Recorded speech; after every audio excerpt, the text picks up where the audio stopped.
Angular 2 ships with a couple of built-in directives. And there we have kind of two kinds of directives.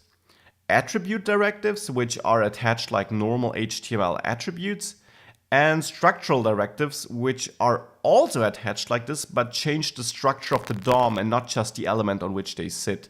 ngIf would be such a structural directive because it really adds or removes code to the DOM and not just changes some styling. We saw this on the slide before and you will see it throughout this course. Let me quickly also show you how an attribute directive would look like. On this article, I could use a built-in attribute directive named ngStyle, like this. Though you need to pass an argument to that, to a property, so I will use squared brackets for property binding. Here I can pass, or I have to pass, a JavaScript object which now describes which styles I want to change on this article depending on which conditions or with which values.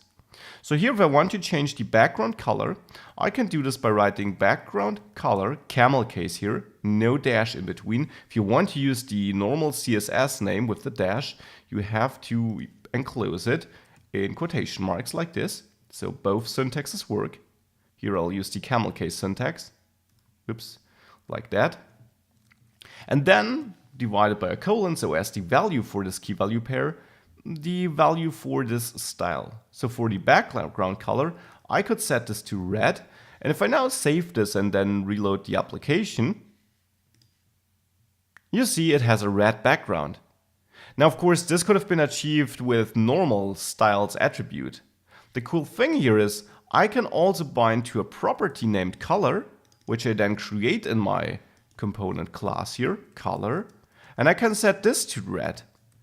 And now you will see the same result, but now it's already a bit more dynamic. I can even improve this by combining it with event binding. So let's say I have my mouse enter listener here to listen to whenever I hover over this element. And only if I hover over it, or at the point once I hover over it, then I want to set color equal to green, like that. So color is this property I'm using here and which I set up here in the component. Keep this in mind. So I'm changing it if I hover over the style. So if I reload this, it is still red, but if I hover over it, it becomes green. It doesn't become red if I leave with the mouse because I haven't hooked up a respective event. But this shows you how you can use ngStyle to really, well, make it dynamic. And more than that, it shows you how you use directives to change parts of the DOM depending on some external conditions like events or whatever. So I'm removing all that code because I just wanted to show that. We will use more directives in the next videos though.